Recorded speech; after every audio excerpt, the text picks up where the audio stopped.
I got big balls. See my big balls? I got these at, where did I get these at? Oh, I don't know, some store. When I first moved into this place 6 years ago, I always like my big balls. These are cool. I kind of, a World Market. I got these at World Market. Aren't they neat? Cool, baby.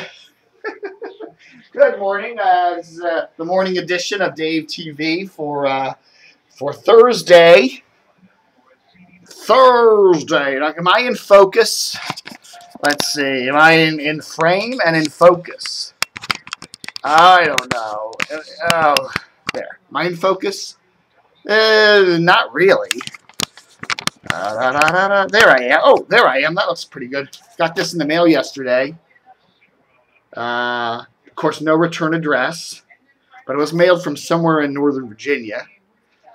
And by the way, if you want to send a DCRTV needs your support. Okay, a good chunk of our operating income comes directly from donations made by you, our wonderful readers and visitors or whatever.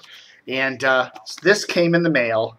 There's my address, Dave Hughes, 1981B, Villa Ridge Drive, Reston, VA 20191. 1981B, Villa Ridge Drive, Reston, VA 20191. Okay, and this came in the mail yesterday, and I opened it up. Oh, look, there's a $20 bill sitting in the envelope. And a nice little note. If I can get it out of here, sticking to the inside of the envelope here. Oh my God, I want to get this out here. It says, very nice thing. It says, please accept this donation of support for DCRTV as an anonymous donation. Thank you. And thank you. So whoever sent this to me, thank you very much. I don't always, it's not always a great idea to send cash in the mail, but that's fine. Occasionally people do send me a lot of cash in the mail. Usually they send checks.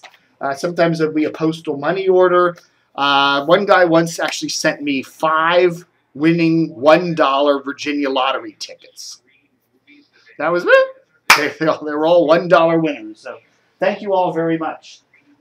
Just quickly looking at the Washington Post this morning, we see the trifecta.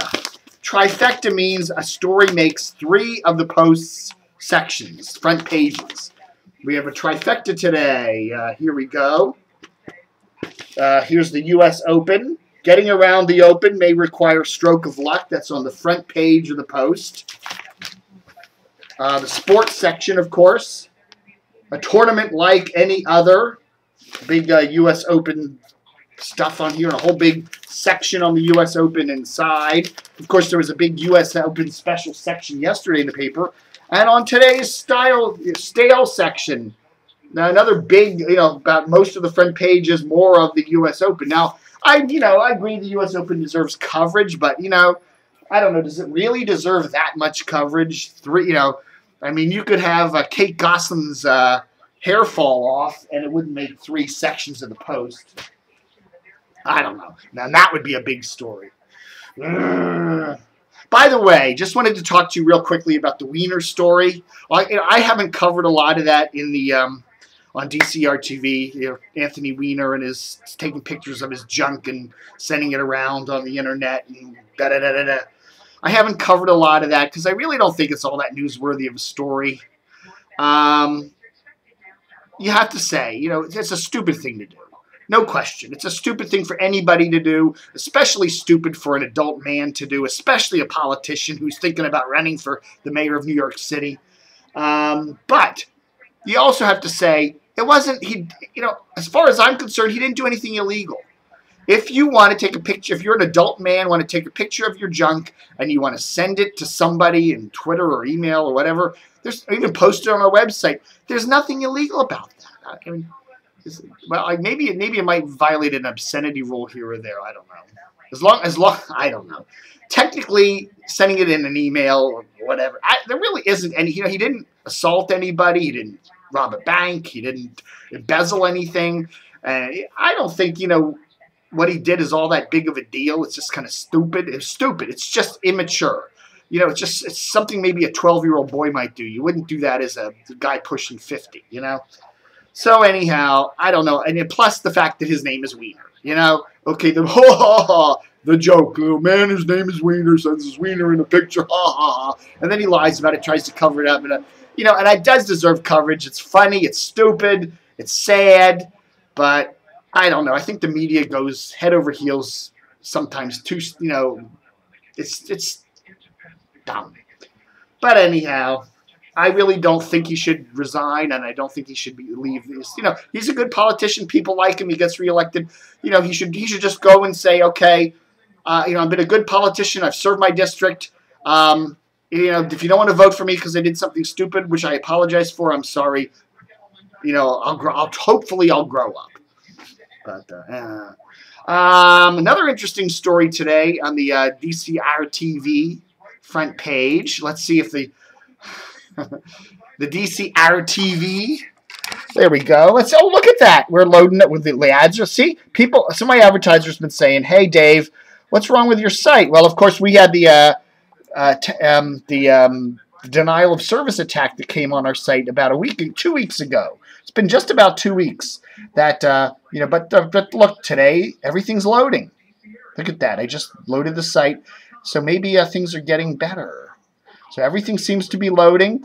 But you know, if you're an advertiser and you know your ad if you notice your ad hasn't been loading right, let me know and we'll work on it. You know, I can put a text ad up for you. You know, something like that local satellite TV, or something like what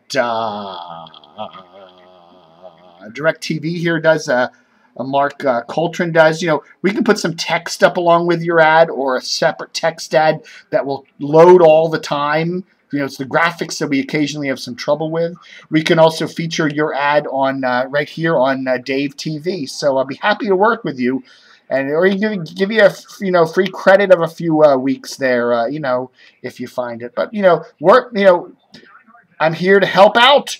That's the one thing DCR-TV specializes in with our ads. We specialize in personal service. So if your ad isn't working, we help you change it, and we'll work with you. So there. Anyhow, I wanted to point out one interesting story today on DCR-TV. Righty talkers embed radio ads. You know, one of the things is if you listen to Righty Talk Radio, you'll hear Rush Limbaugh, and he'll be just talking, blah blah blah blah blah blah blah blah blah blah, and then he'll just start talking about computers and computer problems. It's just like it's this natural course of his talk. And then all of a sudden, he's talking about some computer backup service. And then he's doing a plug for a computer backup service that's actually a sponsor. But he works the talk into his show like it's just part of his show. Or he'll be talking about some political issue, and then he'll work into the Heritage Foundation. He's just talking about the Heritage Foundation, and then he starts making a pitch for the Heritage Foundation. It's like an ad that's embedded in his show, but it's not demarcated as an ad. So you don't know technically where the ad starts. It's just conversation that works its way into a pitch for something. I don't think this is terribly reputable. You know, people ought to know what's being sponsored and what's not being sponsored. Anyhow, Politico, if you go on DCR-TV, click on the Politico link there on one of our news blurbs today. Politico does a nice little story on just what's going on there. You know, what they call live reads and embedded ads from major not-for-profit think tanks like the Heritage Foundation. Mark Levin has been hawking Americans for Prosperity. Glenn Beck has been doing a thing called Freedom Works. You know, and I don't have a problem with, say, these talkers doing promotional spots for various groups, but I think it needs to be demarcated. It needs to be, somehow there needs to be some separation between the actual non-sponsored program content and, you know, what's an ad. And I do think stations like WMAL bear some FCC responsibility, liability, for letting their listeners know what's an ad, what's not an ad, even if it's not an ad directly on their station, if it's an ad within a program content. So I really think that this could be an interesting little controversy here. We'll see how the FCC handles it. Of course, the FCC are a bunch of goons that are, you know, bought and paid for by the broadcasting industry, so I wouldn't expect them to do much of anything on it. But, you know, it's something that does need attention. You know, it's like me just starting to talk and talk and talk. Gee, I like cameras, and I like cameras, and oh, this is a wonderful camera, isn't it? And of course, this guy Olympus here is paying for this spot.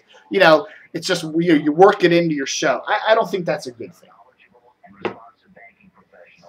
But then again, what the hell? What do I? But then again, what did I do? Yeah, I did show you a screen grab a few minutes ago of all my advertisers. And yeah, they're clearly my advertisers, right? You can see their ads are separated from the content of my page. They're when you look at my website, you can tell what's an ad, what's not. And that's what we want in talk radio. If Limbaugh wants to hawk the Heritage Foundation, we want to know that it's, okay, now starts a paid promotional spot. If it's just integrated into the show, you don't know. And then you wonder how much a Limbaugh show is paid for. Is this endorsement of Mitt Romney or Sarah Palin, is that paid for too? If there's no demarcation of what's an ad and what's program content, you don't know. It actually cheapens Limbaugh's content.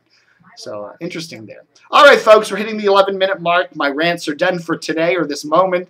More news later if conditions warrant. And don't forget to stay tuned.